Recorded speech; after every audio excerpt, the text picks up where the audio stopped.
जंग खत्म होने का इम्कान है। पाकिस्तान स्टॉक मार्केट में जबरदस्त तेजी, 11,000 से ज्यादा पॉइंट का इजाफा रिकॉर्ड किया गया। कारोबार 45 मिनट तक मुअत्तल। इंडेक्स 1,57,000 पॉइंट पर ट्रेड हुआ। एशियाई मार्केट में भी कारोबार के आगाज में तेजी देखने में आई। हांगकांग स्टॉक एक्सचेंज में 1.2%, जबकि कोरिया में 6.2% तेजी देखने में आई। जापानी स्टॉक एक्सचेंज में भी 3.2% इजाफा हुआ।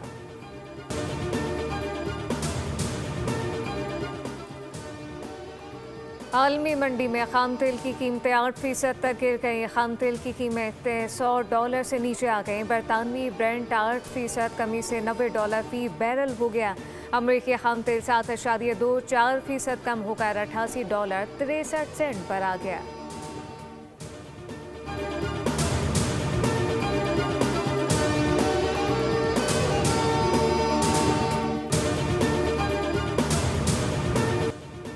ईरान के खिलाफ जंग खात्मे के करीब है। अगर फौजी ताकत के एतबार से देखा जाए तो ईरान के पास अब कुछ भी बाकी नहीं रहा। अमरीकी टीवी से गुफ्तगू में सदर ट्रंप ने कहा कि ईरान की फौजी सलाहियत को शदीद नुकसान पहुंचा।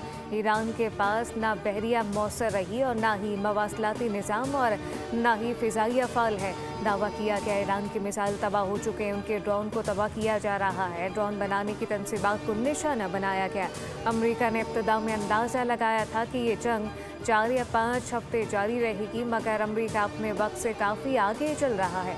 ईरान के खिलाफ जंग खात्मे के करीब है। हम ऑपरेशन ना करते तो ईरान 2 हफ्तों में एटम बम हासिल कर लेता। ईरान के पास एटम बम आ जाता तो ये मुश्किल सूरत हाल होती।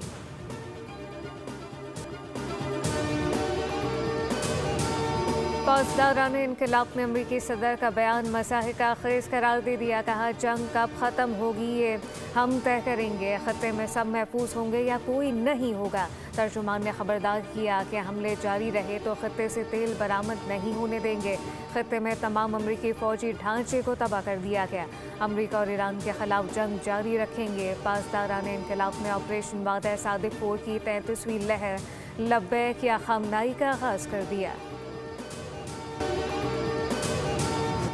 अमरीका और इसराइल के ईरान पर हमले 12वें रोज़ भी जारी। तेहरान, अस्फहान, तब्रेज़, तारक में धमाकों की गूंज। या के बाद भी करे धमाकों के बाइस दफातर की खिड़कियां और दरवाजे लरज़ उठे।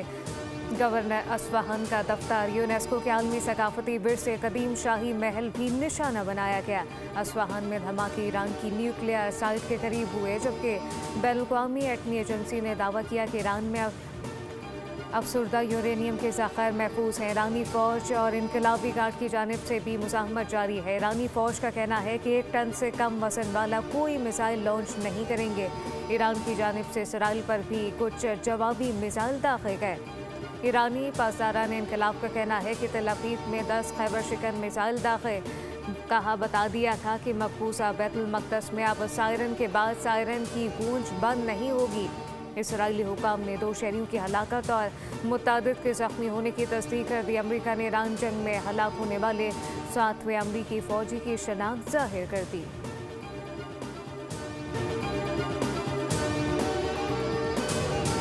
ईरान के इसराइल पर मिसाइल हमले में इसराइली वज़ीर-ए-आज़म नेतन्याहू का भाई मारा गया। साबिक अमरीकी इंस्पेक्टर स्कॉट रेटनर ने बड़ा दावा कर दिया। नेतन्याहू के घर को निशाना बनाया गया। स्कॉट रेटनर के मुताबिक हमले में इसराइली वज़ीर अतमार बिन गवैर के घर को भी निशाना बनाया गया था, जिसमें वो शदीद ज़ख्मी हुए और उसका बच्चा मुश्किल में है। बचना मुश्किल है। मेज़बान ने तंज़िया कहा कि BBC दावा कर रहा है वो कार हादसे में मरा। स्कॉट रेटनर ने जवाब दिया कि इसकी गाड़ी घर में पार्क थी। हो सकता है कि घर में खड़ी गाड़ी हादसे का शिकार हो गई हो, जिसमें वो शदीद ज़ख्मी हुआ। 10 दिन के दौरान ईरान में 50,000 से ज़ायद अहदाफ को निशाना बनाया गया। कार्रवाइयों में ईरान की बहरिया के तकरीबन 50 जहाज़ तबाह या शदीद नुकसान का शिकार हो गए। अमरीकी सेंट्रल कमांड के मुताबिक इन हमलों में ऐसे मकामात को तरजीही बुनियादों पर निशाना बनाया जा रहा है जो फ़ौजी ख़तरा बन सकते हैं।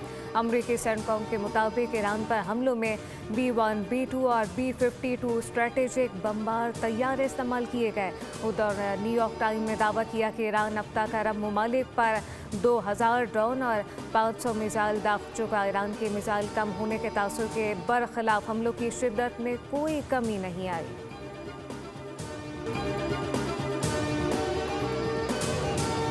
अमरीकी बमबारी में 200 बच्चों समेत 1255 शहरी जाम बहक हो चुके। ईरानी वजारत सेहत का कहना है कि अब तक अमरीकी इसराइली हमलों में ईरान के 29 तिब्बी मराकज़ को नुकसान पहुंचा। नायब वज़ीर सेहत अली जाफरयान ने बताया कि इसराइली फ़िज़ाई हमलों के बाद सेहत के हवाले से ख़तरात बढ़ सकते हैं। हफ्ते की रात जंग शुरू होने के बाद पहली बार इसराइली फ़िज़ाई हमलों में ईरान की ऑयल तंसीबात को निशाना बनाया गया, जिसके नतीजे में कम अज़ कम 4 अफराद हलाक हुए थे। रूसी सदर व्लादिमीर पुतिन और अमरीकी सदर डोनाल्ड ट्रंप के दरमियान टेलीफोनिक रब्ता। सदर पुतिन का ईरान से जंग के जल्द खात्मे का मशवरा। दोनों रहनुमाओं ने यूक्रेन तनाज़े और वेनेज़ुएला की सूरत हाल पर बातचीत की। उधर बरतानवी वज़ीर आज़म का कहना है कि मशरिक़ वस्ता की तवील जंग के बरतानवी मईशत पर बुरे असरात होंगे। सर केयर स्टॉर्मर ने कहा कि कुछ अनासर मशरिक़ वस्ता के तनाज़े को कम्युनिटी में नफ़रत फैलाने के लिए इस्तेमाल कर सकते हैं। नफ़रत और तक़सीम की सियासत का मिलकर मुकाबला करना होगा।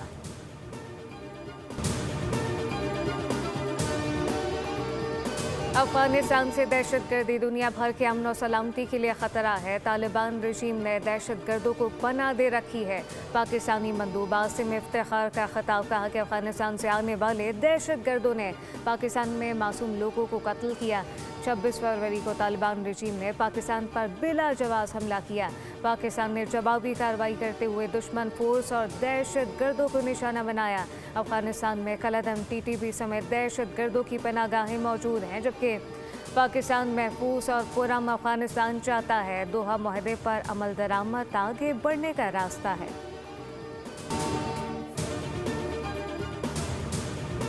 अमरीका ने अफगानिस्तान को नाजायज़ गिरफ्तारियों की सरपरस्त रियासत करार दिया। अमरीकी वज़ीर ख़ारजा मार्को रूबियो ने मुतालबा किया कि अफगानिस्तान तमाम अमरीकी कैदियों को फौरी रिहा करे। कहा कि तालिबान पॉलिसी मराद हासिल करने के लिए दहशतगर्दी के हरबे इस्तेमाल करती है, जबकि तालिबान का दबाव मौजूदा इंतज़ामिया पर काम नहीं करेगा। अफगानिस्तान में गैर कानूनी तौर पर नज़रबंद और ज़ेर हिरासत अफराद को रिहा करना होगा।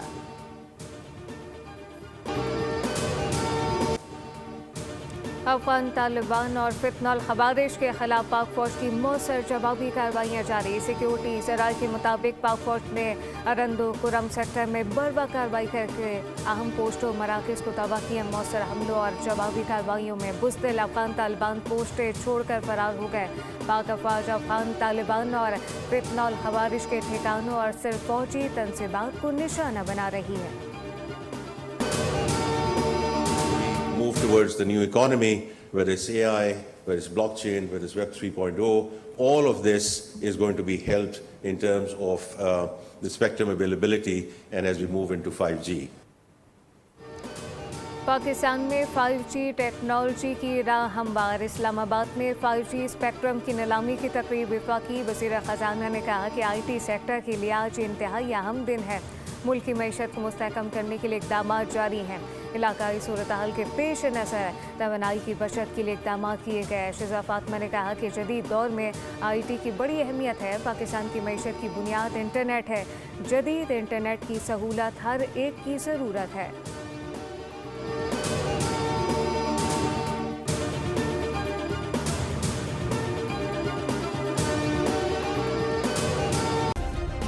सब्सक्राइब करें और बेल दबाएं ताकि कोई खबर रह न जाए।